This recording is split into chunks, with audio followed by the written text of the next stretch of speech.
자, 그럼 이제 우리 선생님들 인사 함께 같이 나누고 시작하겠습니다. 오늘 설명에 맡은 백승기 강사입니다. 안녕하세요. 네, 작년 설명회 때도 비가 왔어요. 엄청 왔었는데 오늘도 비가 오네요. 날씨에 뭔가 요정 같은 느낌인데 네, 어쨌든 선생님들이 굳은 날씨에도 불구하고 이렇게 또 설명에 참석을 해주셔서 진심으로 감사드립니다. 선생님들 아마 이제 오늘 오면서 이제 내 차례구나. 초등 임용 제대로 뭔가 준비해봐야지 이런 마음을 가지고 아마 오셨을 거예요. 얼마 전에 첫눈이 내렸잖아요. 그 첫눈 내리는 날 저희 딸이 초등학교 3학년이거든요. 3학년인데 엄청 좋아하는 거예요, 얘가. 그냥 눈이 와서 좋아하나 보다 뭐 생각했는데 그 봉숭아 물을 들였던 게 안 지워진 거야. 안 지워져서 이제 첫사랑이 이루어진다면서. 그래서 야, 민찬이 이제 내 거 막 하면서 이제 막 좋아하면서 다니더라고요. 그 민찬이가 누군지 알아요. 엘리베이터에서 몇 번 마주친 적이 있거든요. 그래서 이제 민찬이 자기 첫사랑이 이루어진다면서 좋아하던데 항상 이 처음이라고 하는 게 의미를 되게 크게 부여를 하죠. 선생님들도 이제 어쨌든 이 처음 먹었던 이 마음, 뭐 꼭 합격해야겠다, 열심히 해야겠다 이런 마음들 끝까지 잘 유지를 하면 좋겠습니다. 저희 딸의 첫사랑은 이루어지지 않았으면 좋겠어요. 자, 그럼 일단은 저랑 같이 오늘 초등임용에 대해서 전반적인 얘기들을 한번 좀 나눠보도록 할 텐데 일단은 선생님들은 이제 수험 생활을 같이 할 저희 백구팀 먼저 좀 소개를 하겠습니다. 저희 백구팀은 총 6명의 이제 강사로 이제 이루어져 있고요. 일단은 영어는 이제 김혜진 선생님 강의를 해주실 거고, 도덕하고 사회는 차승준 선생님, 과학 총론은 안예린, 그 다음에 음악 미술 실과 통합교과 구자경 선생님, 체육 양다겸 선생님, 그 다음에 국어하고 수학은 이제 저 백승기가 이제 강의를 하고 있습니다. 자, 이제 그 다음 한번 넘어가 볼게요. 선생님들 그 프린트 이쪽 한번 펴볼까요? 자, 이쪽 보시면은, 자, 과목별 배점 및 출제 범위라고 나와 있을 텐데, 일단 초등임용은 크게 1차하고 이제 2차 시험으로 이루어져 있죠. 자, 일단은 1차 시험을 먼저 치르게 됩니다. 자, 그러면 우리 1차 시험 과목을 보면은요, 크게 교직 논술하고 교육과정 두 개로 되어 있어요. 자, 일단 교직 논술 같은 경우는 배점이 20점, 교육과정은 배점이 80점. 그래서 교직 논술은 이제 문항이 1개입니다. 대문항이 하나라는 것이고 그 안에 이제 여러 개의 소문항으로 이제 구성이 되어 있습니다. 그래서 선생님들이 거기에 60분에 맞춰가지고 이제 논술형이니까 쭉 기술을 하면 되고요. 자, 그 다음에 이제 백구팀이랑 같이 이제 공부하게 될 부분이 교육과정이죠. 자, 80점입니다. 그래서 아래쪽에 이제 보시면은 교육과정이 크게 A하고 B로 둘로 나눠져 있어요. 그래서 교과도 이제 좀 차이가 있습니다. 그래서 교육과정 A가 70분, 그 다음에 B가 70분, 이렇게 해서 토탈 140분 동안 이제 시험을 치르게 돼요. 자, 그래서 이제 A 같은 경우에 배점이 총 41점이고요. 그 다음에 B 같은 경우에는 39점. 그래서 둘을 합하면은 이제 총 80점. 이렇게 됩니다. 자, 그 다음에 이 강원도 같은 경우에도 이제 이번 시험까지는 이제 논술만 치렀었어요. 논술만 치렀었는데 이제 내년 시험부터는 이제 교육과정을 이제 치르게 됩니다. 그래서 이제 모든 시도가 이제 다 교육과정을 봐야 되기 때문에 나 교육과정 공부 안 했으니까 뭐 강원도 가 이런 게 이제 없어졌어요. 자, 그래서 지금 마지막에 이제 보시면 한국사가 있는데 한국사 같은 경우에는 별도의 이제 시험을 치르지 않고 여기 나와 있다시피 한국사 능력 검정 시험으로 대체가 됩니다. 그래서 이제 한국사 같은 경우에는 취득 시기가 이제 상관이 없어요. 예전에는 취득 시기가 있었지만 이제 그런 게 상관없으니까 언제 이제 취득을 했던 이제 한국사 능력 검정 시험 자격만 갖추고 있으면 돼요. 그래서 혹시나 아직까지 한국사 능력 검정 시험 자격을 갖추지 못했다 하는 선생님들은 이 겨울방학을 이용해서 일단 한국사부터 뭐 교육과정이 중요한 게 아니에요. 그 선생님들은 한국사부터 먼저 빨리 하셔야 됩니다. 계속 미루다 보시면은 결국 마지막 시험까지 가요. 그래서 지금이야 한국사 뭐 거의 대부분 선생님들이 취득을 하니까 상관이 없지만 이게 초기에 시행될 때에는 한국사를 이제 생각보다 취득하지 못한 선생님들이 많았어요. 그래서 이제 교육과정 시험을 이제 보러 갈 수는 있지만 결국엔 다 불합격으로 이제 처리가 되겠죠. 그래서 그런 불상사가 일어나지 않도록 일단 한국사부터 먼저 해두셔야 됩니다. 그렇죠? 자, 그 다음에 이제 2차 한번 볼게요. 자, 2차 같은 경우에는 이제 각 시도별로 이제 과목이라든지 배점이 다 달라요. 그래서 이제 선생님들이 각자 이제 응시하는 각 시도별 이제 공시가 뜹니다. 그래서 이제 그 나오면은 이제 공고를 반드시 이제 확인하셔야 돼요. 자, 그래서 아래쪽에 보면은 대부분의 이제 시도에서 시행하는 이제 2차 과목들이 쭉 나와 있죠. 그래서 심층 면접, 그 다음에 교사학습 과정안 작성, 수업 실현, 영어 면접, 영어 수업 실현. 이렇게 해서 이제 각 시도별로 이제 선생님들이 공부해야 되는 과목들이 뭔지 이런 부분들을 이제 1차 끝나고 거의 대부분 다 1차 끝나고 이제 준비를 하시니까 자, 그때 가서 이제 하나하나 확인하고 이제 준비해 주시면 돼요. 그래서 지금 이제 한참 이번에 1차 시험 치른 선생님들이 요즘에 한참 2차 준비를 열심히 하고 있죠. 자, 이렇게 해서 1차와 2차로 이루어져 있다. 이렇게 확인해 주시면 돼요. 자, 그 다음에 이제 넘어가 볼까요? 자, 다음 넘어가시면 이제 대학 성적이 나와 있죠. 우리가 일단 1차 합격자 이제 결정을 할 때 내신 성적이 반영이 됩니다. 대학 내신 성적. 자, 그래서 일단 이게 각 시도별로 이제 점수 차이가 좀 있어요. 일단 서울 같은 경우에는 1등급이 20점입니다. 석차 백분율이 나와 있죠. 5%까지. 뭐 전교에서 한 15명 정도? 뭐 이 정도가 1등급이 될 것 같아요. 자, 그 다음에 나는 4년 동안 그냥 시원하게 놀았다. 뭐 시원하게 뭐 이것저것 뭐 하고 했더니 뭐 그냥 10등급이네? 자, 그럴 수 있어요. 뭐 괜찮습니다. 10등급이 뭐 문제가 있는 건 아니니까. 자, 10등급이 17.3점이요. 자, 그러면 지금 보시면 1등급하고 10등급의 점수 간격이 2.7점이죠. 생각보다 점수 간격이 적어요. 우리가 보통 문제 하나 풀면 한 세트에 4점 아니면 5점이에요. 그러니까 한 세트만 더 풀어도 내가 더 맞춰도 이제 4년간의 10등급과 1등급의 간격이 한 방에 메워지는 이런 이제 서울 같은 경우에는 지금 그 간격이 좀 적은 편입니다. 자, 그다음 아래쪽에 강원도 한번 볼까요? 강원도는 간격이 좀 커요. 1등급이 20점, 그다음에 10등급이 11점, 9점 차이. 이건 생각보다 큰 겁니다. 그래서 나는 혹시나 강원도를 이제 응시해야겠다 하는 선생님들은 내신 관리 끝까지 해주셔야 돼요. 그래서 4학년 때 뭐 교육과정 공부만 이제 할 게 아니라 내신 관리도 끝까지 잘 해주셔야 돼요. 자, 그 외에 이제 나머지 지역들 같은 경우에는 이제 10등급이 이제 15.5점입니다. 그래서 이제 점수 차이가 4.5점 정도.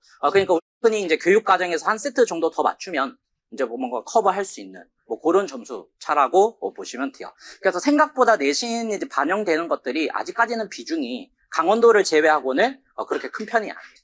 겠죠. 그래서 선생님들이 문제 하나만 더 맞추면 되는구나 라고 이제 생각할 수 있긴 하겠지만 또 막상 해보면 쉽지가 않습니다. 그렇죠. 그래서 선생님들이 마지막까지 어쨌든 내신 관리를 좀 빡세게 잘 해주셔야 돼요. 자, 그 다음에 넘어가 봅시다. 자, 우리가 또 1차 합격자 이제 결정을 할 때 지역 가산점이 이제 부여가 됩니다. 지역 가산점. 자, 일단 지역 가산점을 이제 받느냐 안 받느냐를 구분하는 기준은요, 교원 경력이 있냐 없냐로 구분할 수 있어요. 그래서 일단 교원 경력이 있다 하면은 지역 가산점을 받을 수 없습니다. 자, 이 교원 경력이 있다라고 하는 건 내가 정식적으로 발령을 받았을 때를 이야기하는 거야. 자, 그러면 예를 들어서 내가 A 지역에 합격을 했어. 합격을 했는데 아직 발령을 안 받은 거야. 발령을 안 받았는데 내년쯤 발령이 날 것 같아. 그래서 내가 이참에 그냥 B 지역을 한번 옮겨볼까 생각할 수 있죠. 자, 그러면 B 지역에 이제 내가 응시를 했네요. 자, 그러면 이때는 지역 가산점이 주어져. 발령을 안 받았으니까. 자, 근데 내가 A 지역에 합격을 했어요. 자, 그런데 재수 없는 게 아니죠. 자, 9월 1일 날 발령을 받았어. 난 B 지역으로 뭔가 응시해볼까 했었는데. 자, 9월 1일로 발령을 받아버리면 이미 교원 경력이 생기는 거죠. 자, 그럼 이럴 경우에는 지역 가산점이 없습니다. 됐죠? 자, 그래서 교원 경력이 있다 없다가 이제 0점이냐 아니면 지역 가산점을 받을 수 있냐 이걸 구분하는 거고. 자, 그 다음에 지역 가산점을 이제 받을 경우에는 6점 아니면 3점을 받을 수 있어요. 그렇죠? 그래서 선생님들이 그 다음 넘어가시면요, 일단 6점을 이제 부여받을 수 있는 이제 각 교대별 지역들이 나와 있습니다. 그래서 나는 서울교대 출신이다. 그래서 서울을 응시했다. 그러면 6점 받으실 수 있어요. 그 외 나머지 교대 선생님들이 서울을 이제 응시할 경우에는 3점의 지역 가산점이 주어집니다. 자, 그 다음에 경인교대 같은 경우에도 경기나 인천에 이제 응시할 경우에는 지역 가산점이 6점 부여돼요. 자, 그 외에 나머지 지역들은 이제 3점 이제 부여가 되겠죠. 이렇게 해서 이제 선생님들이 각자 응시하고자 하는 지역들을 이제 한번 이렇게 쭉 확인을 해주시면 됩니다. 그래서 이 지역 가산점은 1차 합격자 결정할 때만 반영되는 거예요. 끝까지 반영되는 게 아니니까 이제 참고로 이제 봐주시면 되겠네요. 자, 근데 우리 그 다음 6쪽으로 한번 가볼까요? 잠깐. 자, 6쪽으로 이제 가보시면 거기 맨 아래쪽에 합격자 결정이 나와 있죠. 합격자 결정. 자, 우리가 일단 1차 같은 경우에는 선발 인원의 1.5배수까지 뽑습니다. 그래서 예를 들어서 TO가 100명이다 라고 하면 150명까지 뽑는 거예요. 자, 그러면 1차 같은 경우에는 총 만점이 126점이에요. 우리 방금 앞에서 교직 논술 20점이었죠? 그 다음 교육과정 80점, 그 다음에 내신이 만점이 20점. 자, 그 다음에 지역 가산점 6점. 이렇게 해서 총 토탈 126점이 만점. 그렇죠. 이렇게 해서 이제 1.5배수까지 이제 선발하는 거예요. 자, 그 다음에 최종 합격자 같은 경우에는 여기에서 이제 내신하고 지역 가산점이 빠져요. 자, 그래서 일단 1차 논술하고 이제 교육과정 20점, 80점 합치면 100점이죠. 자, 그 다음에 또 우리 2차 있었잖아요, 방금. 2차가 또 100점입니다. 이렇게 해서 둘을 합치면은 이제 200점. 이렇게 해서 선발이 된다. 이렇게 보시면 돼요. 자, 그 다음에 이제 이건 뭐 우리가 뭐 참고를 하면 안 되겠지만, 꽈락이 있어요, 꽈락이. 자, 꽈락이 어떻게 되냐면은 과목별 만점의 40% 미만. 자, 그래서 이게 교직 논술하고 교육 과정이 각각 까락이 있습니다. 자, 그러면 교직 논술 같은 경우에는 40%가 8점이죠. 8점 미만을 받아 7점 받았다 이러면 꽈락이에요. 자, 그 다음에 교육 과정 같은 경우에도 32점 미만을 득점하게 될 경우에는 꽈락입니다. 자, 그러면 선생님, 그러면 교육 과정이 70점인데 교직 논술이 막 7점이 그러면 어떻게 돼요? 불합격. 자, 꽈락 처리가 되는 거예요. 그래서 이런 사태가 한 번 있었어, 실제로. 2018학년도에 그때 교직 논술이 엄청 어려웠어요. 그랬는데 생각보다 교육 과정은 좀 나쁘지 않았어. 자, 그랬는데 이제 그 해에 교직 논술 꽈락이 대거 발생해요. 그래서 제가 알던 선생님 한 분은 교육 과정이 70점이야. 자, 제가 선생님들한테 교육 과정이 70점이라고 하면은 아직 와닿지 않을 수 있는데 거의 상위 1%라고 생각하면 돼. 상위 1%. 자, 상위 1% 정도 돼야 70점 나와요. 그 정도 점수예요. 자, 70점인데 교직 논술이 7점이야. 그렇게 해서 그 선생님 다음에 다시 봤어요. 그러니까 교육 과정은 더 이상 걱정할 게 없겠지, 그 선생님은. 자, 하지만 교직 논술에 대한 트라우마가 있을 거 아니야. 물론 그 해에 꽈락이 너무 많이 발생하고 해가지고 문제가 되잖아요. 그래서 민원도 막 엄청 들어가고 있어요, 평가원에. 거기에 평가원에 막 항의글 쓰고 하는 게 평가원에서는 다 민원이잖아. 우리가 어떤 공공기관이든 민원은 좋아하지 않습니다. 그렇죠? 그래서 민원이 너무 많이 들어와가지고 그래서 그 다음에부터는 논술이 쉬워졌어요, 다시. 그 다음에는 논술이 막 너무 쉬웠어. 지나치게 쉬웠어. 그래서 그냥 일단 글만 쓰면 19점이야. 글만 쓰면 19점 나올 정도로 그렇게 이제 쉽게 갔었는데 어쨌든 이제 올해 같은 경우는 또 논술이 선생님들이 체감 난이도가 높았어요. 그래서 일단은 점수가 나와봐야 알긴 하겠지만 뭐 이런 대거 까락 사태까지는 이제 발생하지 않을 거예요. 물론 평가원에서 그런 거 의도하지는 않을 테니까. 자, 하지만 이제 이 꽈락이 있다. 그래서 선생님들이 너무 지나치게 교육 과정만 막 중시하시다가 논술을 또 그렇죠. 아예 버리거나 하시면 안 됩니다. 그래서 논술도 같이 좀 틈틈이 이제 준비를 좀 해주셔야 돼요. 그렇죠? 그래서 뭐 그냥 글만 쓰면은 점수 주겠지 그런 안일한 마음을 가지고 공부하시면 안 돼요. 그래서 꽈락이 있다라는 거로 이제 알아두시면 돼요. 자, 그럼 이제 저희 경쟁률하고 합격선을 한번 같이 봅시다. 자, 일단 경쟁률이 이제 쭉 나와 있죠. 자, 근데 경쟁률은 사실 뭐 크게 의미가 없는 게 결국 TO가 결정합니다. 그렇죠? 서울 같은 경우에 보시면은 그렇죠? 계속 이제 TO가 최악이에요. 최악이었다가 이번 25학년도 이제 늘었죠. 늘본 교사 때문에 어쨌든 많이 늘었습니다. 그래서 이 어쨌든 이번 같은 일은 이제 특이한 이벤트라고 보시면 돼요. 이벤트. 그렇죠. 그래서 저희가 TO가 많이 나오면 너무 좋지만 어쨌든 이제 올해 같은 경우에는 작년 대비 이제 TO가 전반적으로 다 늘면서 경쟁률도 어때요? 다 내려갔어요. 그래서 결국에는 이 경쟁률은 선생님이 언제는 이랬으니까 뭐 내년에 이럴 거 의미가 없습니다. 결국엔 TO가 다 결정하는 거기 때문에 그래서 선생님들이 내가 어느 지역을 이제 응시할 건가 뭐 그 정도 참고용으로만 한번 쭉 보시면 돼요. 그래서 보시면 알겠지만 전반적으로 대전 같은 경우에도 6.3대 1이었는데 갑자기 올해 3대 1이야. 이런 식으로 다 떨어졌다고요. 그렇죠. 광주 같은 경우에 9대 1이었어요. 24학년도 같은 경우에. 그랬다가 올해 4대 1. 물론 4대 1도 높죠. 높긴 하지만 그래도 이제 TO가 많이 늘다 보니까 결국에는 경쟁률들이 이제 쭉 내려갔다. 이렇게 이제 보시면 되죠. 그래서 이제 전국 경쟁률이 이제 올해 같은 경우에 2대 1입니다. 그렇죠? 자, 그래서 이렇게 한번 보시면 돼요. 자, 그 다음에 이제 넘어갑시다. 자, 합격선을 한번 볼게요. 일단 25학년도 같은 경우는 아직까지 1차 합격자 발표가 나지 않았습니다. 그래서 저희가 이제 24학년도까지 수록을 해놨어요. 자, 그래서 지금 보시면은 1차 합격선이 나와 있고 최종 합격선이 나와 있죠. 그럼 여기 나와 있는 1차 합격선이라고 하는 것이 1.5배수 컷 점수 이야기하는 거야. 제가 아까 1차 같은 경우에는 1.5배수까지만 선발한다라고 했었죠. 그래서 여기 서울 같은 경우에 지금 1차 합격선이 100점이라고 돼 있잖아요. 그 1.5배수 그냥 문 닫고 들어간 점수야. 문 닫고 들어간 점수가 100점이다. 이렇게 보시면 돼요. 그러면 이 1.5배수 컷에 이제 문 닫고 들어간 선생님이 과연 최종 합격이 가능하냐? 쉽지 않아요. 쉽지 않아요. 자, 내가 1차를 이제 합격은 이제 겨우 했어요. 그럼 2차 막 열심히 하겠죠. 다른 선생님들은 2차 열심히 안 할까? 다 똑같이 해요. 다 똑같이 2차 열심히 합니다. 그리고 기본적으로 1차 잘 본 선생님 2차도 잘 봐요. 그래서 제가 예전에 이제 그 평가 들어가셨던 그 현직 선생님들한테 이야기를 들어봤는데 딱 선생님들이 들어왔을 때 이 선생님이 문 닫고 들어온 선생님인지 아닌지 티가 난대. 일단 얼굴에서부터 나 뭐 1점이라도 깎이면 안 돼. 막 그런 마음이 얼굴에서 이미 벌써 나타나요. 그러다가 조금이라도 실수했다 그러면 이미 얼굴이 울상태. 심지어 막 운 선생님도 있어. 울어버리면 동정심에 점수를 줄까? 그럴 수 없어요. 그렇죠? 그래서 1차 잘 본 선생님들이 어쨌든 2차도 좀 더 자신감 있게 잘 볼 수밖에 없습니다. 그래서 일단 우리가 1차 점수를 좀 잘 봐야 된다. 잘 확보를 해야 된다. 그게 이제 중요한 거예요. 자, 그럼 일단 우리 24학년도 서울을 한번 기준으로 해볼게요. 그렇죠, 서울. 자, 내가 서울 교대 출신이야. 그래서 이번에 서울에 이제 응시를 했다라고 합시다. 자, 그래서 내가 내신이 퍼펙트야. 20점. 자, 그 다음에 지역 가산점은 서울 교대 출신이니까 6점 받았겠죠? 이렇게 해서 만점 받았어요. 자, 그러면 1차 필기에서 최소 필요한 점수. 자, 몇 점이죠? 74점입니다. 100점이 컷이니까. 그렇죠? 자, 74점. 자, 그럼 내가 1차 필기에서 74점을 받았어요. 74점. 겨우 받고 문 닫고 들어갔어. 자, 그런 다음에 2차에서 99점을 받았네? 자, 그러면은 토탈 몇 점이죠? 173점. 자, 최종 합격선을 보세요. 171.97. 172점이야, 그냥. 그렇죠? 자, 그러면 173점. 아주 아슬아슬하게 합격을 했죠? 자, 그런데 사실상 2차에서 99점을 받는 게 쉽지 않아요. 쉽지 않아요. 그렇죠? 2차에서 뭐 거의 퍼펙트하게 다 했어야 99점 나올까 말까라고. 자, 그렇기 때문에 현실적으로 이제 받을 수 있는 점수 뭐 한 93점, 94점 뭐 요 정도 이제 생각을 한다면은 이 선생님은 사실상 합격하기가 어려워. 이렇게 되면 자, 그러면 내가 2차에서 94점을 받는다라고 가정을 하면은 최종 합격을 위해서 필요한 1차 점수는요 77.97점입니다. 자, 그럼 예를 들어서 내가 논술이 18점 나왔다라고 한다면은 교육과정에서 한 60점 정도 나와줘야 돼요. 59.97점이니까. 그렇죠? 교육과정 60점. 교육과정 60점 나오기가 생각보다 쉽지가 않아요.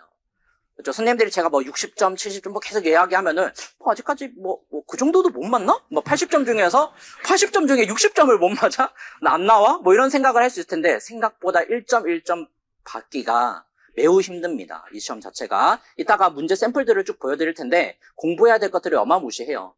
그리고 문제 유형도 너무 다양하기 때문에 1.1점은 이제 소중하게 잘 챙기셔야 돼요. 그래서 제가 아까 그 내신 잠깐 얘기하고 넘어갔는데, 그래서 내신 점수도 이게 0.1점에 붙고 떨어지고 하는 시험이니까 일단 4학년 1학기까지는, 재학생 같은 경우는 4학년 1학기까지 내신이 반영돼요. 그러니까 1학기 아직 시험 안 쳐있잖아요. 그래서 내신 관리도 좀 꼼꼼하게 해주셔야 되고, 그 다음에 졸업을 했다. 자, 그럴 경우에는 이제 다시 시험을 본다. 그럴 경우에는 전 학년이 이제 내신이 다 반영이 돼요. 그렇기 때문에 마지막까지 내신 관리는 어쨌든 좀 신경을 써주셔야 합니다. 됐죠? 이 1.1점 다 아쉬운 거니까. 자, 이렇게 해서 저랑 같이 이제 합격선까지 한번 쭉 확인을 해봤어요. 자, 그 다음 이제 한번 볼까요? 이제 과목별 이제 배점하고 이제 문항수를 한번 같이 보겠습니다. 배점하고 문항수. 자, 우리가 앞에서 교육과정 이제 크게 A하고 B로 나눠져 있었다라고 했었죠? 자, 교육과정 A는 교과들 한번 쭉 볼까요? 자, 국어가 배점이 11점입니다. 제일 크죠? 자, 그 다음에 영어 7점, 그 다음에 사회가 9점이에요. 그래서 얘네들이 이제 다 배점이 좀 큰 교과들입니다. 자, 그 다음에 아래쪽에 보시면 문항수가 나와 있고 소문항수가 나와 있죠? 이건 이제 문항이라고 하는 건 대문항을 얘기하는 거야. 그래서 대문항수는 바뀌지 않습니다. 그래서 국어과 같은 경우는 크게 대문항이 3개입니다. 3개고 그 하나의 대문항 안에 작은 소문항들이 있어요. 그래서 그 소문항들을 이제 다 합쳤을 때 총 6개. 이건 매년 달라져요.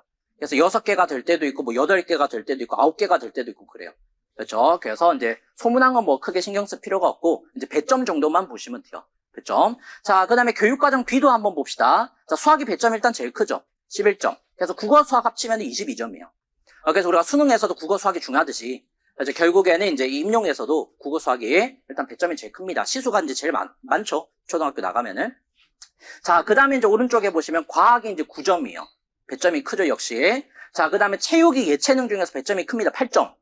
자, 그러면 체육이 배점이 큰 만큼 당연히 공부할 것도 많겠지. 그렇죠? 배점이 크다라는 건 기본적으로 내가 봐야 할 것들이 어느 정도 좀 많다는 이야기예요. 그렇죠? 자, 그 외에 이제 즐거운 생활 2점, 총론, 창의적 체험활동 3점, 슬기로운 생활 1점 이런 식으로 되어 있어요. 자, 이렇게 해서 이제 자, 각 과목별 이제 배점을 한번 쭉 살펴봤습니다. 자, 그러면 이제 문제 한번 같이 볼게요. 자, 이번 25학년도 치렀던 시험 문제입니다. 자, 지금 국어과가 나와 있는데요. 여기 1번이라고 되어 있죠. 요게 대문항이에요. 대문항. 그래서 1번 안에 보시면 소문항이 하나, 둘, 2개로 되어 있죠. 자, 그 다음에 이제 2번 대문항. 대문항 안에 또 소문항이 이렇게 2개로 되어 있습니다. 그 다음에 이제 마지막 3번 대문항까지 이제 하고 나면은 이제 모든 문제들이 이제 다 이제 끝나는 거예요. 자, 그 다음에 여기 이제 과학도 나와 있죠. 이제 과학도 역시나 소문항이 이제 3개로 이렇게 이제 구성되어 있어요. 자, 그래서 오른쪽에 보시면 답안지입니다. 자, 이 답안지에다가 선생님들이 각 번호 표시 내가 스스로 하는 거예요. 자, 그래서 소문항이 지금 1번, 2번, 3번 되어 있죠. 그래서 여기에다가 1번, 2번, 3번 이렇게 표시해서 쭉 적으면 돼. 몇 자 써야 되는지 제한은 없어요. 자기가 쓰고 싶은 대로 그냥 쭉 쓰면 돼. 근데 내가 뭐 너무 많이 썼다. 그럼 칸이 부족하겠지. 자, 그러면 내가 막 쓰다가 칸이 넘어갔어. 채점 안 됩니다. 자, 이 안에서만 써야 돼. 어떻게 해서든. 자, 그래서 간혹 선생님들 중에 이 줄 맞춰가지고 막 쓰는 선생님도 있는데 줄 안 맞춰도 돼. 자, 일단은 채점자가 알아볼 수 있을 만큼만 쓰면 다 채점됩니다. 됐죠? 자, 그렇다고 뭐 또 막 장인정신 발휘하는 선생님들이 있어요. 여기에다 밑줄 막 만들어가지고 본인이 막 점을 찍어가지고 거기에 맞춰서 막 쓰고 하는 선생님, 그러지 않으셔도 돼. 그렇게 하지 않아도 이제 일단은 채점자가 알아볼 수 있으면은 다 채점을 해요. 왜냐면 이게 다 모니터 채점이거든요. 이 시험지 들고 막 채점하는 방식이 아니에요. 선생님들 뭐 시험지 들고 뭐 이렇게 채점하는 방식이 아니라 다 스캐너 떠서 이 답만 보여요. 그 채점하는 선생님한테는. 다른 문제 답은 안 보입니다. 그리고 이 칸까지만 지금 여기 스캔되어 있죠? 이 칸만 딱 보여요. 그러니까 애초에 넘어서면 뭘 썼는지 몰라. 자, 그렇기 때문에 채점을 막 해주고 싶어. 나는 채점자니까 현직 교사야. 막 채점하러 왔어. 그래서 난 막 얘 채점 해주고 싶은데 해줄 수가 없어. 그렇죠? 이제 안 보이니까 그냥 채점 못 하는 겁니다. 그래서 이제 벗어나면 안 돼요. 그렇죠? 자, 그 다음에 내가 번호 표시 잘못했네? 1번이라고 써야 되는데 뭐 2번이라고 표시했어. 역시나 틀려. 그렇죠? 자, 그래서 이런 것들에 대해서 평가원이 그냥 봐주지 않습니다. 가차없이 그냥 다 그어버려요. 그렇죠? 그래서 이런 기본적인 것들부터 이제 잘 지켜가지고 이제 쭉 이제 쓰고, 그 다음에 동그라미 1번, 동그라미 2번 이런 것도 잘 맞추셔야 돼요. 동그라미 1번, 2번 나와있죠, 여기. 1번, 2번. 이런 거 없이 그냥 막 쓰면 안 돼. 동그라미 1번은 뭐고 2번은 뭐고 이런 것도 잘 맞추셔야 돼요.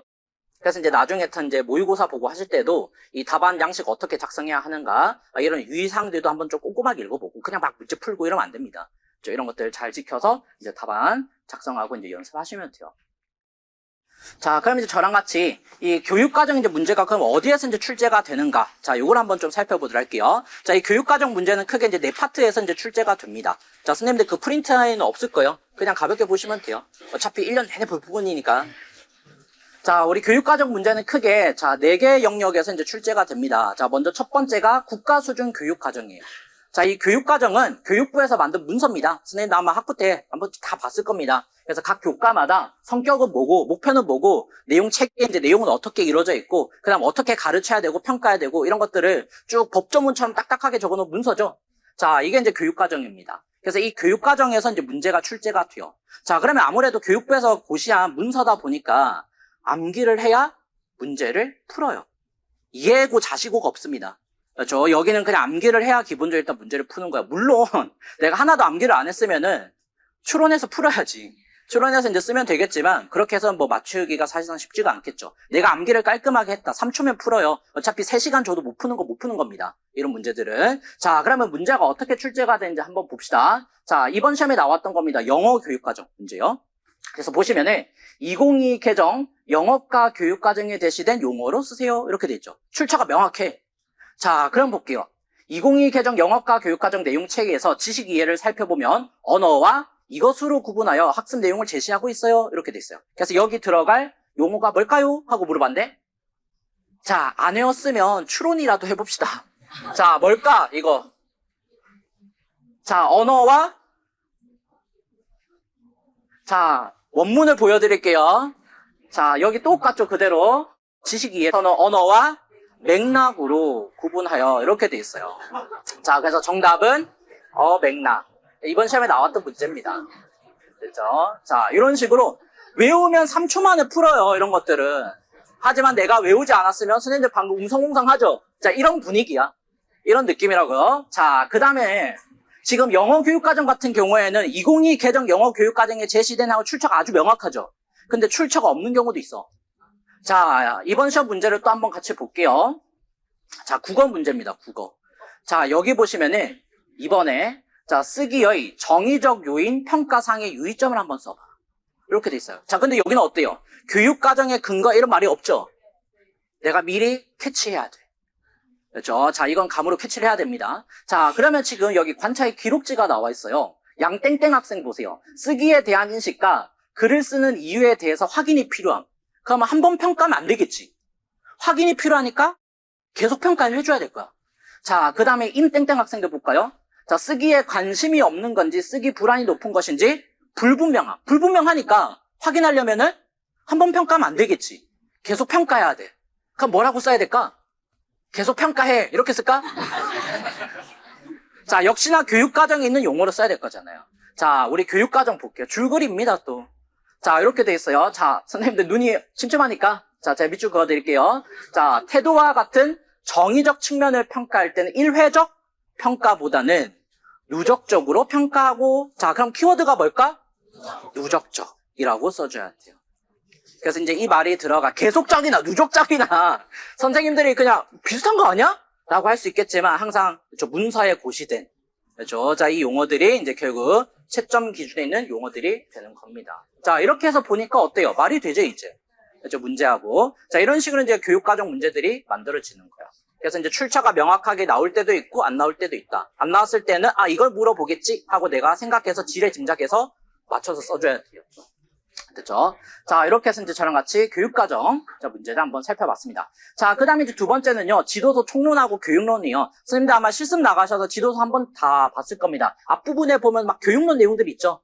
모형도 막 들어가 있고, 자, 그 부분이 이제 총론이고, 뒤에 이제 학생들한테 실제 지도하는 내용들, 그 부분이 이제 강론이에요. 그래서 지도서는 총론, 강론, 이렇게 구성되어 있습니다. 자, 그래서 일단 지도서 총론하고 교육론 문제가 또 출제가 돼요. 여기에서 이제 크게 다루는 내용은 두 가지입니다. 학자들의 이론하고, 그 다음에 수업 모형. 자, 물론 수업 모형 같은 경우는 각 교과마다 이제 좀 차이가 있긴 하겠지만, 자주 출제되는 이제 교과가 있고, 또 아닌 교과가 있고, 그렇습니다. 그래서 이제 모든 교과가 뭐 수업 모형이 다 중요하다 이런 건 아니에요. 하지만 이제 여기에 기본적으로는 내용들을 다루고 있다. 이렇게 보시면 돼요. 자, 그러면 저랑 같이 문제 한번 같이 볼까요? 자, 과학과 모형도 엄청 많죠? 그렇죠? 자, 거기 과학과에서 대표적인 모형이 STS입니다. 자, 그래서 첫 번째 보시면은 STS 모형의 배경이 나와. 자, 제가 3초 드릴게요. 한번 읽어보세요. STS 모형의 배경. 자, 과학과 과학기술만으로 해결할 수 없는 사회 문제를 일상생활에서 쉽게 접하고, 자, 사회 문제에 더 영향을 받는 시대적 배경 속에서 등장했다. 여기까지. 자, 3초 지났죠? 자, 문제 한번 봅시다. 이번 시험 문제입니다. STS의 등장 배경을 써봐. 자, 그러면 우리 방금 3초 전에 봤잖아.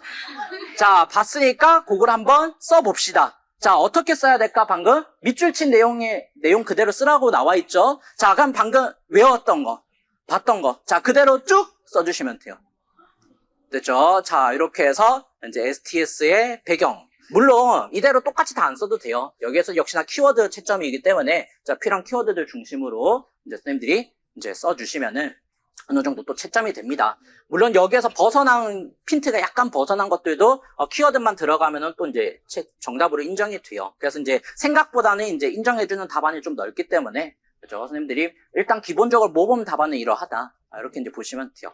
그죠? 그래서 모형 같은 경우에 이제 좀 골고루 이렇게 물어보는 편입니다. 물론 이제 단계별 활동 이런 것들이 제일 많이 나오지만 자, 그 다음에 이제 이번에 우리 영어과도 한번 가볼까요? 자, 영어과. 자, 영어과에서 여러 가지 교수법들 배우죠?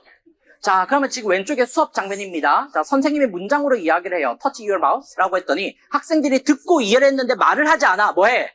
행동으로 보였어. 듣고 이해를 해서 행동으로 하네? 자, 그러면 행동으로 하니까 당연히 말하기에 대한 부담감이 없겠지. 그러면 학생들의 스트레스를 당연히 감소시켜 줄 수가 있겠죠. 자, 그래서 이것과 관련한 교수법이 뭘까요? 하고 물었습니다. 뭘까요? TPR. 그렇죠? 자, 우리 TPR, 약어 말고, 자, 정식적으로 한번 써봅시다. 뭐라고 써야 돼요? Total Physical Response. 자, 이렇게 해서, 자, 물어보는 문제가 이번 시험에 또 출제가 되었어요. 그래서, 우리말로 어쨌든 전신반응 교수법이죠. 자, 이렇게 해서, 자, 이제 이론들이 이제 이렇게 쭉 출제가 되는 겁니다. 국어과도 마찬가지고, 사회과도 마찬가지고. 그래서 이제 교육 이론을 물어볼 때는, 아무래도 교육론 내용들을 물어볼 때는, 아무래도 이런 식으로 용어 쓰는 문제들이 좀 많이 나오는 편이에요. 됐죠? 그래서 이제 키워드가 되는 중요한 용어들은 당연히 좀 이해도 하고 암기도 하고 그렇게 해줘야 되겠죠? 자, 그 다음 이제 우리 세 번째는 이제 강론입니다. 여기가 이제 제일 양이 많아요. 그렇죠? 강론에서 다룬 내용들은 교과서, 학생들이 이제 배우는 개념들. 그 다음에 이 개념들을 또 실제 어떻게 지도해야 될까? 실제적인 지도 방법도 당연히 물어보겠죠. 개념만 물어보진 않을 거 아니야. 이거 어떻게 지도해야 돼요? 라고 지도 방법 써보세요. 하고 당연히 물어봅니다. 자, 그래서 여기가 이제 강론 내용이에요. 자, 그럼 우리 수학으로 한번 가볼까요, 이번에는? 자, 6학년 2학기에 보시면은, 교과서 이제 한 장면입니다. 자, 비가 있어요. 비의 전항과 후항이 나와 있죠. 전항과 후항이 똑같이 얼마를 곱했죠? 2를 똑같이 곱했네. 자, 그랬더니 4대 6이 되었어. 그러면 두 비의 비율은 같겠지. 됐죠? 자, 그 다음에 아래쪽에 보시면은 이번에는 나눴습니다. 자, 그러면 이 두 활동을 통해서 알 수 있는 내용은요, 비의 성질이죠. 비의 전항과 후항의 0이 아닌 같은 수를 곱해도 비율은 같다. 그렇죠? 이게 이제 학생들이 배우는 내용이에요. 자, 그럼 이걸 가지고 이제 문제가 이번에 어떻게 만들어졌나 한번 봅시다. 자, 지금 여기 보세요. 자, 구한 비의 전항과 후항의 같은 수를 곱하고, 자, 각각의 비율을 구해서 한번 비교해 보세요. 이렇게 돼 있죠. 자, 그러면 똑같은 2를 곱했어요. 그럼 비율은 같을 거야. 자, 2분의 1을 곱했으니까 또 어때요? 비율은 같겠지. 자, 그 다음 오른쪽에 힌트도 있어. 0을 곱하면 어떻게 될까? 0 곱하면 돼, 안 돼? 안 돼. 자, 그래서 아래쪽에 해봅시다. 자, 비율을 비교하고 알게 된 게 뭐예요? 하고 물어봤네. 자, 그럼 이거는 말 그대로 교과서에 나와 있는 개념 그대로 써주면 되는 거죠. 자, 그럼 뭐라고 써야 돼요? 그렇죠. 자, 비의 전항과 후항의 0이 아닌 같은 수를 곱하여도 비율은 같다. 자, 그래서 제가 이거 실제로 이제 선생님들이 답안 작성한 것 쭉 이제 모아가지고 봤었는데, 0이 아닌 이거 많이 빼먹었어요. 0이 아닌 빼면 당연히 틀리겠죠. 그렇죠. 그래서 이제 그런 조건, 여기 힌트도 줬잖아. 0을 곱하면 어떻게 돼? 얘 애써 나왔어. 시험에서. 애써 나와가지고 이런 거 실수하지 마라고 알려주고 있는데, 또 빼먹으면은 당연히 틀립니다. 이런 교과서 개념들. 자, 이런 부분들이 이제 문제로 출제가 됩니다. 알겠죠? 자, 그 다음에 이제 마지막은 기타입니다. 자, 기타는요, 저희들하고 이제 같이 공부할 내용이 아니에요. 그렇죠? 이거는 선생님들이 그냥 순수하게 이제 가지고 있는 지력으로 풀어야 되는 문제입니다. 예를 들어서 국어과 같은 경우에 문학 지문 하나 주고 읽어보고 이 글의 주제 써봐. 이런 것들. 이런 거 우리가 가르쳐 줄 수 있는 내용이 아니잖아. 그렇죠? 자, 그 다음에 수학과 같은 경우에 그냥 생으로 계산하는 문제들이 있어요. 그렇죠? 자, 지금 여기 보시면 A를 이용해서 그림 위에서 찾을 수 있는 정사각형의 개수를 표로 나타냈다. 그래서 정사각형 모두 몇 개게? 뭐 이런 거 물어봐요. 그렇죠? 선생님들 요즘에 학생들 보면 영재 교육은 뭐 대비 이런 것들 하잖아요. 거기 경시대회 그런 거에 나올 법한. 그렇죠? 자, 이런 문제들이 이제 수능형으로 출제가 됩니다. 그래서 이런 부분들은 뭐 대비를 사실 할 수 있는 부분이 아니에요. 대비한다고 해서 뭐 대부분이 아닙니다. 그래서 저는 수능형이 너무 약한데 어떻게 해요? 사실 대비 방법이 없어요. 이런 부분들은 그냥 그날 맞춰가지고 그냥 꼼꼼하게 푸시면 돼요. 그렇다고 난이도가 높은 건 아니에요, 이게. 자, 이게 시험장 안에서 빠른 시간 내에 빨리 풀어야 되니까 선생님들이 막 긴장하고 어려워하고 이런 것이지, 방에서 그냥 귤 까먹으면서 한 3시간 줘. 자, 그렇게 하고 풀어볼래 하면 당연히 풀 수 있어요. 난이도가 높지 않아요. 그렇죠? 초등학교 한 5학년에서 6학년 수준 넘지 않습니다. 실제 난이도 자체가. 자, 그렇기 때문에 일단은 나는 이런 부분에 너무 뭐 자신이 없어 하는 선생님들은 일단 그냥 긴장감부터 내려놓아야 돼. 긴장감을 내려놓고 차근차근 하나하나 기출되었던 문제도 한번 풀어보시면 생각보다 어렵지 않아요. 물론 처음에는 뭐 단시간 내에 풀 필요 없습니다. 시간 충분히 갖고 이거 어떻게 풀어야 돼 하나하나 연습해보시면은 이런 부분들도 충분히 극복할 수 있으니까. 그렇죠? 그리고 이제 이런 거 자신 없다고 해서 시험 문제 푸실 때에 맨 마지막에 배치하는 선생님들이 있어요. 그러면 당연히 맨 마지막에 시간이 날까? 시간이 당연히 안 납니다. 시간이 부족한데 지가 못해. 못하는 부분이야. 그럼 당연히 더 못하지. 자, 그렇기 때문에 이런 시간 분배도 어떻게 할지, 어떤 부분부터 내가 먼저 풀어야 될지, 이런 것들도 역시나 나중에 전략을 잘 짜셔야 돼요. 그렇죠? 이게 뭐 딱히 정해져 있는 정답이 없기 때문에, 자, 이런 부분들을 이제 잘 체크를 해주셔야 돼요. 자, 그러면 저랑 같이, 자, 각 출처별로 이제 배점을 한번 쭉 살펴보도록 할게요. 선생님들 그 프린트에 나와 있긴 할 텐데, 각 연도별로. 동그라미 이제 그 원그래프 나와 있죠? 이제 한 번에 다 모아서 보여드리는 거예요. 자, 이제 선생님들 막 퍼센트가 나와 있긴 한데, 이거 뭐 하나하나 분석하는 거 의미가 없어요. 일단 기본적으로 강론이 제일 많습니다. 그죠? 강론 비중이 제일 높고, 그 외 나머지 영역들에서 이제 출제 비중이 조금씩 뭐 줄었다 늘었다 하는데, 이번 시험 같은 경우는 교육과정 비중이 좀 높았죠. 2022 개정 교육과정에서 문제가 많이 출제가 되었어요. 특히나 이제 어쨌든 평가원 쪽에서 시중에 나와 있는 모의고사의 소재라든지 영역들을 다 배제하는 추세입니다. 그러다 보니까, 그러면 시중에 나와 있는 모의고사들을 싹 다 걸으면, 웬만한 교육론 내용이라든지 이런 부분은 어느 정도 거를 수밖에 없어요. 자, 그렇게 하다 보면 실제 교수님들이 낼 수 있을 만한 문제들이 어디밖에 없을까? 교육과정, 아니면은 지역적인 강론, 뭐 이런 부분들밖에 없어요. 자, 그러다 보니까 올해 약간 그런 문제들이 좀 많이 출제가 되긴 했는데, 근데 아무래도 교육과정이 개정되는 초기다 보니까, 초기에는 이제 교육과정 문제들이 그래도 비중이 어느 정도 높을 수밖에 없다. 지금 23학년도 같은 경우는 교육과정 비중이 그래도 높은 편은 아니죠. 그러니까 이때는 교육과정, 2015 개정 교육과정이 이제 한참 적용되는 이제 끝물이잖아. 이때는 사실상 교육과정 문제들을 나올 만큼 다 나온 거예요. 나올 만큼 다 나오고 뭐 하고 했기 때문에 이때는 교육과정 문제를 아무래도 좀 줄이고 대신에 교육론의 비중이 높겠죠. 그렇죠? 이론 쪽에서 이제 많이 물어보는 거고, 지금 이제 또 2022 개정 교육과정이 이제 내년에는 이제 다 적용되는 거잖아요. 이제 본격적으로 이제 적용이 다 되고 하는 시기이기 때문에 교육과정 비중이 좀 높고, 이것도 역시나 2022 개정 교육과정이 어느 정도 계속 이제 나올 만큼 좀 다 나왔다 라고 한다면은 역시나 또 틀을 어느 정도 잡고 또 새로운 교육 과정이 나올 때가 됐다. 이러면 아무래도 또 학자들의 이제 이론, 교육론 부분들이 또 비중이 좀 높아지고 뭐 이럴 수밖에 없습니다. 이게 어쨌든 흐름이기 때문에 그래서 뭐 작년에는 이랬으니까 올해 뭐 이런 건 없어요. 선생님들이 일단 기본적으로 이제 뭘 예측하고 하지 말고 기본적으로 골고루 이렇게 쭉 공부를 해주시면 돼요. 됐죠? 자, 그럼 이제 이번에 이제 치렀던 25학년도 자, 초등 임용의 이제 모습을 한번 잠깐 보겠습니다. 자, 저랑 같이 이제 크게 세 가지로 나눠 볼 수가 있을 텐데, 자, 먼저 첫 번째는요. 자, 문제에서 요구하는 것을 정확하게 읽어내는 능력. 이게 사실 제일 중요해요. 특히나 이제 시험이 이제 최근에 이제 가면 갈수록 이 능력이 제일 중요합니다. 일단 선생님들이 문제를 풀다 보면은 내가 막 공부를 이것저것 많이 했어. 근데 문제를 딱 봤는데 뭘 쓰라고? 뭘 쓰라고? 자, 이런 경우들이 생각보다 많거든요. 자, 그래서 이 문제에서 뭘 요구하는 건가? 이걸 잘 파악해야 돼요. 그럼 이걸 잘 파악하려면은 결국에는 기본적인 인풋도 중요하긴 하겠지만 결국 아웃풋을 많이 해줘야 됩니다. 자, 그럼 우리가 아웃풋을 하기 위해서는 문제를 좀 많이 풀어줘야 되겠죠? 그럼 우리가 풀 수 있는 문제들이 기출도 있을 거고, 기출문제. 그 다음에 또 이제 각 교과마다 제공되는 연습 문제도 있을 거예요. 그 다음에 마지막에 또 모의고사들도 있겠죠. 이런 문제들을 좀 다양하게 풀면서, 아, 이 개념을 가지고 이런 식으로 물어볼 수 있고, 저렇게도 물어볼 수 있구나. 라고 좀 다양하게 물어볼 수 있는 그런 패턴들을 좀 연습을 좀 해주셔야 됩니다. 자, 그렇게 해야 감을 잡으실 수가 있어요. 됐죠? 자, 그래서 쌤들이 특히나 기출문제 같은 경우에 항상 선생님 기출문제 언제 풀어야 돼요? 라고 많이들 물어보시는데 공부 다 하고 푸는 게 기출문제가 아닙니다. 그냥 공부하면서 수시로 계속 푸셔야 돼요. 그래서 기출문제는 내가 공부가 다 되고 나서 뭔가 확인하기 위해서 푸는 것이 아니라 그렇죠? 그냥 끝까지 처음부터 끝까지 같이 가야 되는 그냥 학습 자료라고 생각하시면 돼요. 그래서 내가 오늘 A라는 개념을 공부를 했는데 이 개념이 실제 문제에서 어떻게 나왔고 어떻게 문제화되고 있고 앞으로 또 어떤 식으로 바뀌어서 또 물어볼 수 있을까? 이런 것들을 내가 계속 생각하면서 공부해야 될 거 아니야. 그런 것도 없이 그냥 주구장창 나는 일단 인풋이 하나도 안 돼 있으니까 그냥 인풋만 할래. 계속 내용만 집어넣을래. 이렇게 하시면은 내용 공부는 많이 했지만 막상 쓰지 못해요. 그렇죠? 그래서 쌤들이 인풋도 중요하긴 하겠지만 결국에 제일 중요한 것보다 아웃풋이다. 그렇죠? 그래서 공부가 어느 정도 되면 아웃풋 해야지 이게 아니라 처음부터 인풋, 아웃풋 같이 가셔야 돼요.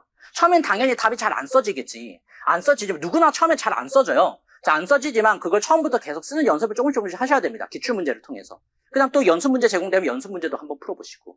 그 다음에 이제 어느 정도 이제 여름쯤 돼서 공부가 이제 끝나죠. 이제 종강도 되고 했을 때. 그러면 이제 그때부터 이제 본격적으로 모의고사도 풀고 하면서 이제 쌤들이 본격적 아웃풋 연습하고 이렇게 해 나가시는 거예요. 그러니까 문제를 처음부터 끝까지 계속 풀어 나가셔야 돼요. 그 다음에 기출문제 같은 경우에도 한 번만 보고 끝내는 것이 아닙니다. 자, 계속해서 여러 번 계속 반복해서 보셔야 돼요. 그래서 내가 공부가 초기에 공부할 때 보는 그 기출문제의 느낌과 그 다음에 중간에 어느 정도 공부됐을 때 기출문제의 느낌과 마지막에 공부가 좀 많이 됐을 때 막판에 이제 기출문제 봤을 때 느낌이 다 다르다고요. 보이는 눈이 달라. 보는 눈이 달라져. 내가 말 그대로 아는 만큼 보인다고 처음에는 뭐 그냥 답만 겨우 확인하는 수준이었다면 나중에는 쌤들이 그 지문이 어떻게 구성되어 있고 아 이런 것도 물어볼 수 있겠네 예측하는 범위까지 갈 수 있다고.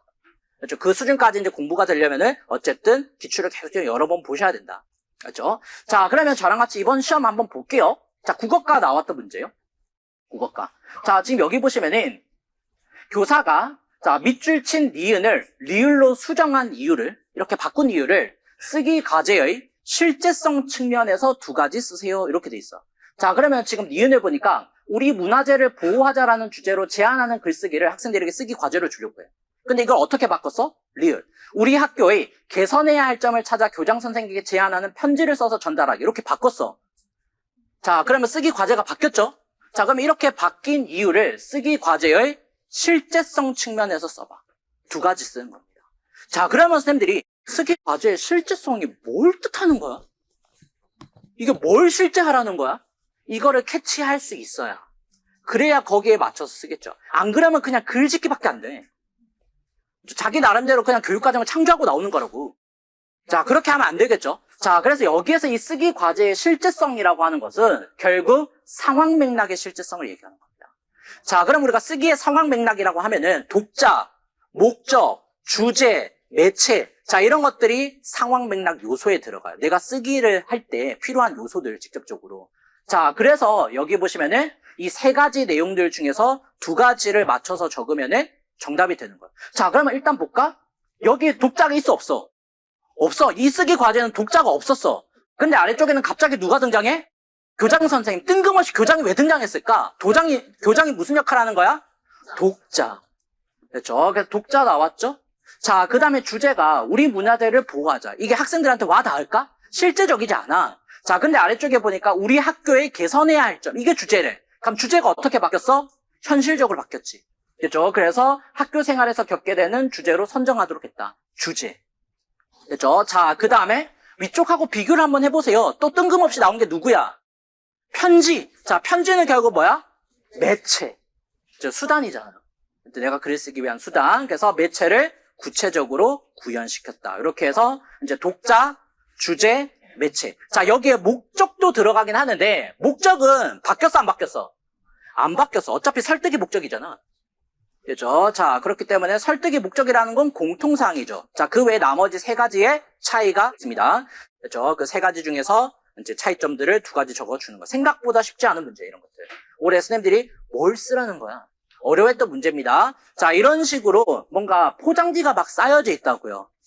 여기에서 그냥 쓰기 상황 맥락의 실제성 관련해서 두 가지만 써봐. 이렇게만 줬어도 대부분의 선생님들이 다 맞췄겠지. 2011학년도 2차 때는 그렇게 줬어. 주제를 2개 주고 상황 맥락 요인 중에서 차이점이 뭔지 2가지만 써봐. 이렇게 물어봤다고요. 자, 그러면 그때는 상황 맥락이라고 명확하게 줬으니까 이게 뭔지 명확한지 알겠지만 이렇게 줘버리면은 이게 뭐야? 이렇게 되는 거라고요. 그래서 이 2가지를 가지고 차이점들을 빨리 찾고, 아, 주제 다르네? 매체가 차이가 있네? 독자가 있고 없고네? 이런 것들을 캐치를 해서, 그러면은 독자, 목적, 주제의 공통상이 뭐다? 상황 맥락.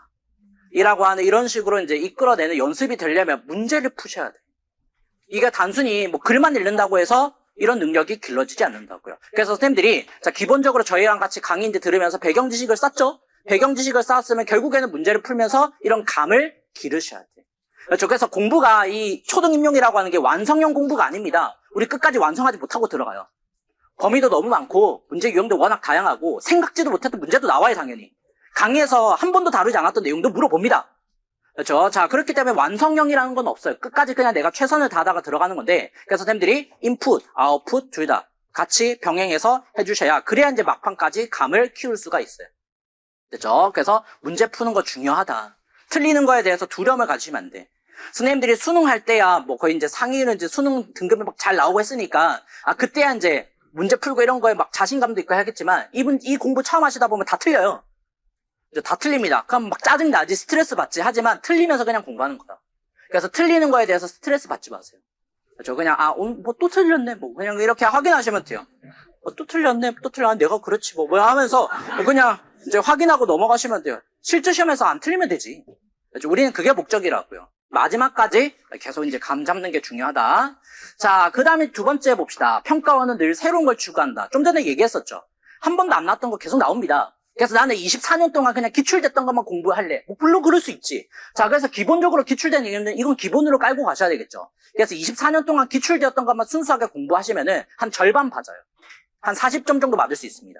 40점 정도. 자, 그러면 나머지 40점은 어디에서 얻어야 될까? 아직 출제가 한 번도 안 된 부분.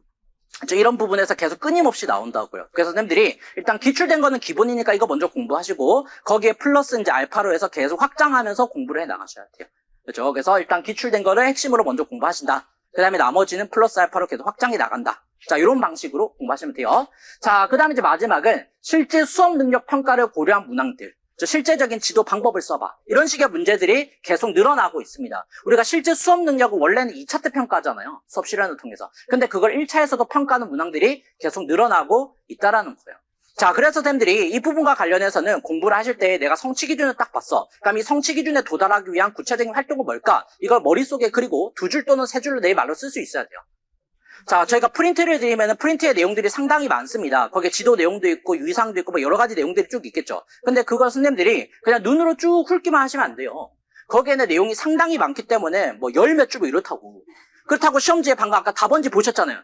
거기 열 몇 줄 적으면 어떻게 되겠어? 2번, 3번 문항 쓸 자리가 없어, 어차피.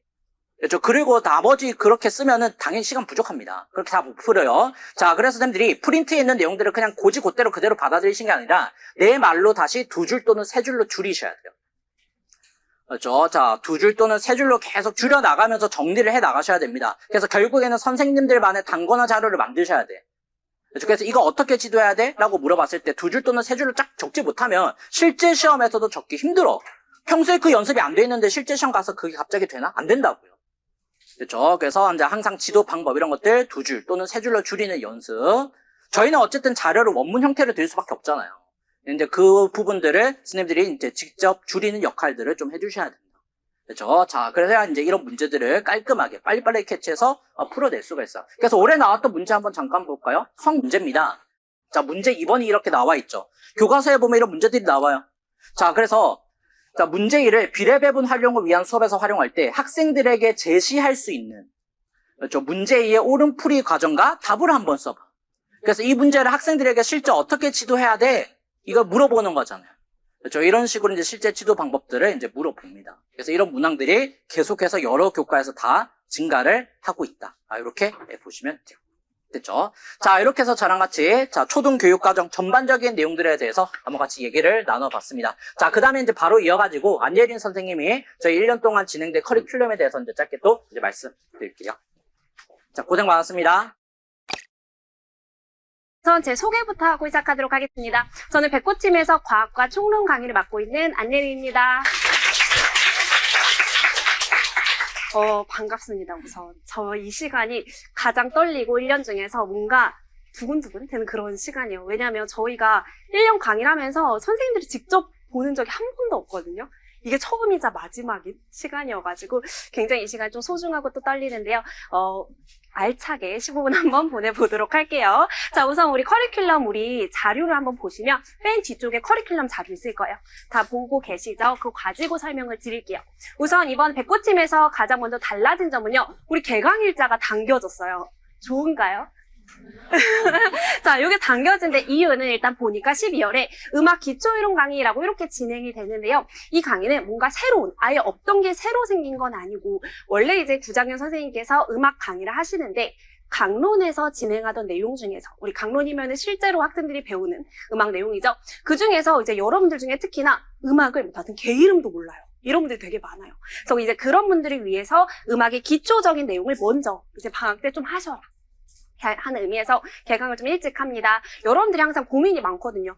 겨울방학 때 좀 미리 공부할 수 있는 게 없을까요? 이제 그거에 대한 해답이라고 보시면 돼요. 그래서 12월 20일에 이제 3주밖에 안 남았어요. 그러면 3주 후면 임고생이 되는 거죠. 그래서 12월 20일에 음악 기초이론 강의가 개강을 합니다. 이제 여러분 3주 동안 열심히 놀고 이제 딱 임고생 모드로 돌입을 하시면 돼요. 그래서 이때는 강론을 진행을 하는 거고 본격적인 개강은 1월 6일에 이제 전체 과목이 다 개강을 하게 돼요. 자, 그런데 우리 백호팀 강의의 특징은 뭐냐면요. 기본 이론과 강론 이 두 가지가 있는데 얘를 따로 강의하는 게 아니고 한 번에 같이 강의합니다. 자, 여기서 기본 이론이라고 하는 거는 우리가 앞서 설명했던 것 중에 교육과정 그리고 지도서 총론과 같은 교육론 내용을 합쳐서 기본 이론이라고 부르고 그다음에 이제 교과서 내용이라던가 이제 교수의 실제 이런 부분을 강론이라고 불러요. 자, 그런데 우리 아까 앞에서 시험에서 가장 많이 출제되는 부분이 어디였어요? 강론. 강론이 가장 많이 출제되는데 만약에 우리가 1, 2월 달에 기본 이론 강의만 진행해요. 여러분들이 마음이 어떠냐면 나 1월에 진짜 열심히 공부해야지 하고 기본 이론을 엄청 열심히 공부해.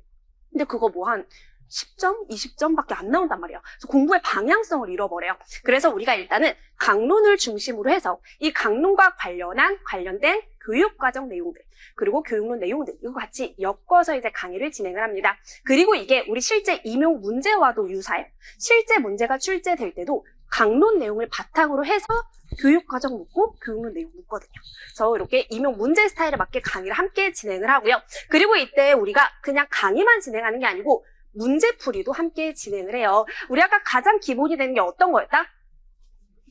그렇죠. 기출문제. 기출이 가장 기본이 되죠. 그래서 기출문제를 우선 같이 풀어드릴 거예요. 그래서 우리 교재 중에 기출문제집이 있는데 그걸 지참을 하셔야지 강의 중에 풀어드리는 모든 기출을 함께 풀 수가 있습니다. 아까 백승희 선생님께서 말씀하셨는데 여러분들 생각이 왠지 기출은 너무 중요한 문제 같잖아요.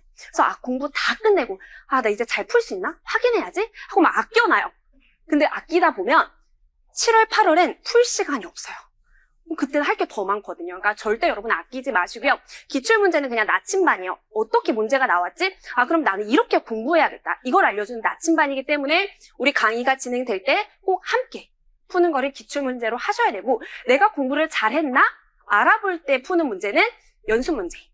과목별로 연습 문제도 다 제공을 해드리니까 그걸 가지고 내가 공부 잘하고 있는지 복습할 때 그렇게 이제 활용을 하시면 됩니다.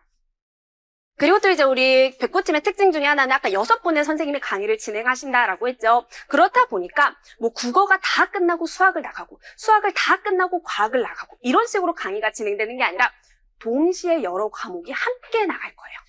그래서 하루에 2과목 이상씩 진행이 될 거고 일주일을 봤을 때는 많게는 6과목이 막 동시에 계속 나가게 되는 거예요. 그냥 들었을 때는 너무 정신없지 않을까 생각이 드는데 이렇게 동시에 나가면 장점이 뭐냐면 여러분들이 처음에 만약에 국어를 나가면 국어만 열심히 집중하고 나중에 수학을 나갈 때 국어를 그냥 뒷전이 돼버려요. 국어 공부를 그냥 까먹어버려. 그리고 나중에 가장 마지막에 공부하게 되는 과목은 너무 불안해요.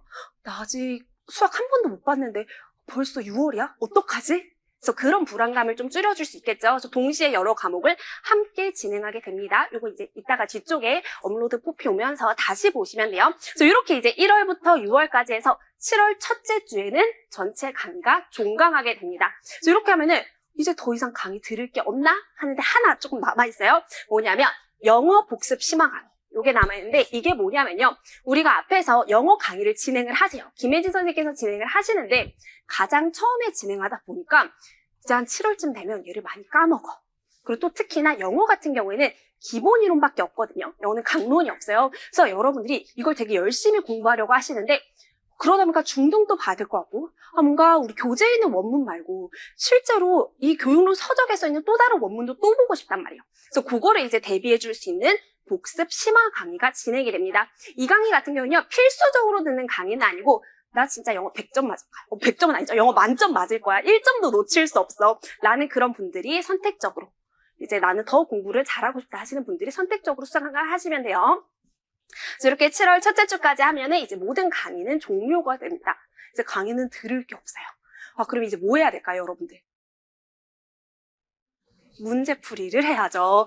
강의를 들었으면 이제 문제를 풀어야 돼요. 실전 감각을 익혀야 되는데 우리가 올해 진행되는 모의고사를 하기 전에 우선 8월에서 9월에는 전년도 모의고사 그러니까 우리 백구팀에서 올해 진행했던 모의고사를 무료로 자료 형태로 제공을 해드립니다. 그래서 이거를 제공해드리기 때문에 여러분들이 작년 백구팀 모의고사 구해요 이렇게 글을 쓸 필요가 없는 거예요. 저희가 다 제공해드리고 시험 범위 같은 경우에 작년과 올해 달라진 점이 5, 6학년분이 2022 개정 교육과정으로 바뀌었어요.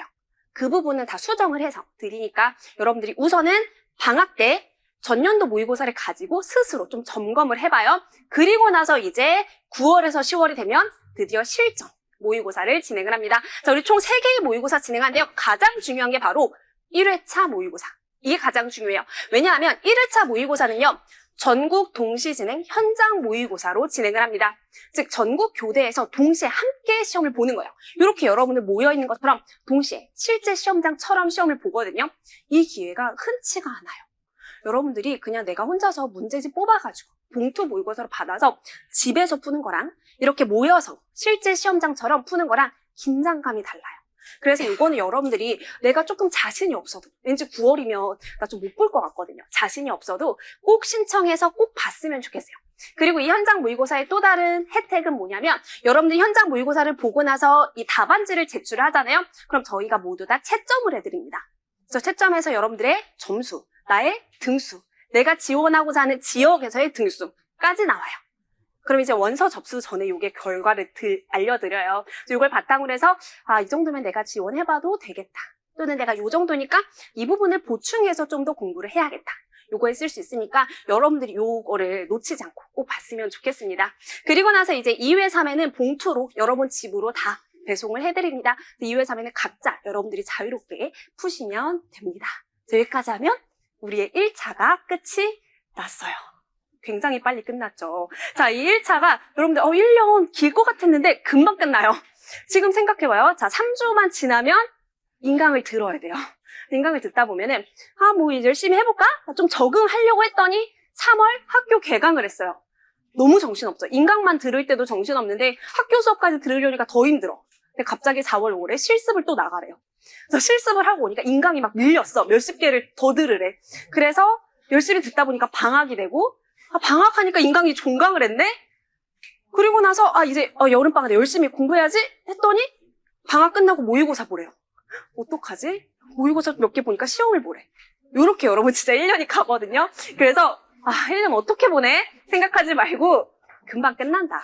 여러분 진짜 수험 생활은 눈 깜빡하면 금방 끝이다. 그러니까 너무 두려워하지 말고 우리 함께 이렇게 갔으면 좋겠고, 벌써 이미 눈에 여러분들 막 불안함이 막 서려 있는데 그럴 필요 없어요. 그냥 남들 하듯이 인강 듣고 따라가다 보면은 어느 날 시험장에 내가 앉아 있을 거예요. 그래서 이렇게 1차 시험을 보고 나면 이제 남아있는 게 또 있죠. 2차 강의도 여러분이 남아있잖아요. 2차 같은 경우에는 우리 김혜진 선생님께서 영어 면접 그리고 영어 수업 시간 강의를 진행을 해주십니다. 특히나 영어 같은 경우는 나 영어 한마디도 못하는데 어떡하지? 걱정하시는 분들이 있어요. 그래서 그런 분들을 위해서 이 강의를 들으시면 기본적으로 내가 수업을 어떻게 진행해야 하는지, 그리고 이 질문에 대해서 어떻게 대답해야 하는지, 영어와 관련해서는 김혜진 선생님께서 강의를 진행을 해주실 거예요. 그래서 여기까지 하면 우리의 수업 준비는 이제 끝이 나고요. 여러분이 이제 수업을 하기 위해서 준비해야 될 것이 있어요. 뭐냐? 교재. 교재가 필요한데요. 2개밖에 없습니다. 기본이론서와 그리고 기출문제집, 요것만 준비를 해주시면 되는데요. 기본이론서 같은 경우에는요, 교육론 내용과 그리고 지도서 총론 내용, 그리고 교육과정 내용이 들어있어요. 이 지도서 총론 같은 경우에는요, 특히나 2022 개정 교육과정으로 우리 전환이 되기도 했고, 그리고 최근에 들어서 국정지도서가 아니라 대부분의 교과서들이 다 검정지도서로 전환이 됐어요. 알고 계세요? 검정지도서라는 건 출판사가 몇 개, 8개, 9개, 10개 출판사에서 지도서를 낸다라는 거예요. 그래서 이걸 다 모으면 수백 권의 지도서가 돼요. 여러분들이 그 지도서를 다 일일이 사서 볼 수가 없겠죠. 그래서 그 지도서에 있는 모든 내용들을 정리해서 이제 만든 교재라고 보시면 되고요. 그리고 이제 강론 같은 경우도 마찬가지로 이제 검정 교과서이기 때문에 굉장히 내용이 많은데 얘는 교재로 드리지 않고요. 자료로 제공을 해드립니다. 그래서 여러분들이 인쇄해서 볼 수도 있고 아니면 다 태블릿 지금 막 들고 계시잖아요. 태블릿으로 다운받아서도 볼 수 있어요. 그래서 여러분 편하신 대로 그렇게 자료 활용하시면 돼요. 그 다음에 이제 기출문제집 같은 경우는 이번에 저희가 2종류의 기출문제집이 있는데요. 우선 국어, 수학, 과학, 총론, 영어 교과 같은 경우에는 테마별 기출문제집으로 출간이 될 예정입니다. 뭐냐면 단순히 연도 순서대로 기출문제집을 그냥 쓴 게 아니라 주제별로, 학자별로, 강론이면 단원별로 묶어서 비슷한 문제들끼리 묶어서 문제집을 구성을 했어요. 그래서 강의를 진행하면서 강의 순서에 맞게 이제 문제집을 구성했기 때문에 그걸 가지고 문제풀이를 진행을 해드릴 거고요. 그 다음에 이제 음악미술, 실과, 통합교과, 도덕사회, 체육 같은 경우는 연도별로, 연도의 흐름을 알 수 있도록 연도별로 이제 배치가 되어 있습니다. 그래서 각 교과별 특성에 따라서 이렇게 구성이 된 거거든요. 그래서 그냥 왜 문제집 다르지? 그냥 이거 교과마다 이제 특성이 다르다라고 생각하시면 되고, 문제집에 있는 모든 문제를 다 수업에서 풉니다. 여러분들 이걸 준비를 하시면 돼요. 그래서 이렇게 해서 우리 커리큘럼 안내는 모두 마치도록 할 거고요. 뒷장에 보시면 업로드 진행표가 있는데 그 전에 하나가 남았네요. 자, 이거 뭐냐면요. 우리 이번에 새로 생긴 게 있어요. 뭐냐면 바로 백승기 선생님이 직강을 하십니다. 처음 듣나요? 알고 있었나요? 자, 원래 지금까지 우리 백구팀이요. 계속 온라인 강의, 인강만 진행을 했었죠. 근데 이제 내년도부터는 백승기 선생님께서만 국어, 수학 강의를 오프라인 직강을 이 자리에서 진행을 할 거예요. 그래서 이 자리에서 진행된 강의를 그대로 녹화를 해서 인강으로 다시 송출해드릴 예정이거든요. 그래서 직강은 1월 2일 목요일에 개강을 하고 매주 목요일, 금요일 오후 6시에서 8시 2시간, 하루에 딱 2시간 강의 진행을 합니다. 그래서 여러분들도 뭐 교대 수업 끝나고 오셔서 들으시고 싶다 하면 신청하셔서 들으시면 돼요. 그리고 이거는요, 모두가 다 들을 수 없죠. 여기에 막 수백 명을 앉기는 어렵기 때문에 우리 12월 20일에 선착순 100명만 모집을 해요. 관련한 내용은 문자로 다시 안내를 해드릴 예정이니까 문자나 공지 내용 보시고 그때 다시 신청을 하시면 돼요. 요 직강을 들을 때 장점은 뭐냐면 인강을 밀리지 않죠? 일단 자리에 나오면 강의 듣고 가는 거예요. 인강 같은 거 밀릴 일이 없다. 그리고 또 다른 장점은 이제 백승희 선생님께서 직접 상담을 해주십니다. 수업 끝나고 이거 너무 고민이에요. 나 공부 어떻게 해야 되죠? 하면 직접 상담을 해주시니까 그런 필요가 있다. 난 직강이 좀 필요했다 하시는 분들은 신청을 하시면 될 것 같아요. 그럼 이제 진짜 마지막 우리 업로드 표를 좀 보도록 할게요. 보시면요, 일단 우리 백구팀은요, 월수금 주 3회 업로드가 진행이 됩니다. 오후 2시에 강의가 업로드가 되고요. 그리고 오전 11시 강의가 올라가기 전에 자료를 먼저 올려드릴 거예요. 자료를 먼저 다운받아서 확인하시고 그날 들을 자료를 보신 다음에 2시에 이제 강의를 들으시면 돼요. 그리고 이제 하루에 약 5개에서 6강 정도 업로드 된다라고 되어 있는데요. 우리 여기 보시면 월수금 각각 백승기팀, 구자경팀 나뉘어져 있죠. 그래서 각각의 팀에서 한 과목씩 업로드를 하게 될 텐데 이때 각 팀당 한 2강에서 3강 정도 올라간다. 그래서 통틀어서 하루에 한 5강에서 6강 정도 올라간다라고 생각을 하시면 돼요. 그래서 보통 한 강에 1시간 내외 정도 되거든요. 보통 1시간이 안 되는 게 많은데 좀 넘을 때도 있어요. 그래서 그 정도의 시간이 인강이 올라가게 되고요. 그리고 이제 보시면 굉장히 좀 표가 복잡해 보이는데 여러분들 이 표를 보실 때는 그냥 요일별로 선생님이 다르다. 라고 생각하면서 보시면 돼요. 지금 설명해드려 너무 복잡하니까 강의 듣다 보면은 이거는 다 적응이 되게 돼 있어요. 그래서 이제 개강일자 다시 정리해드리면 12월 20일에 음악 기초이론 강의가 이제 개강을 하는 거고 본격적으로 모든 강의가 다 개강을 하는 건 1월 6일부터 모든 강의가 다 개강을 합니다. 그리고 7월 4일에 이제 강의가 종강이 되고 추가적으로 여러분들이 선택적으로 들으셔야 하는 영어 복습 심화 강의는 7월 7일부터 일주일간 이렇게 진행이 된다라고 보시면 돼요. 자, 여기까지 해서 우리 커리큘럼 안내는 모두 마치도록 하겠습니다.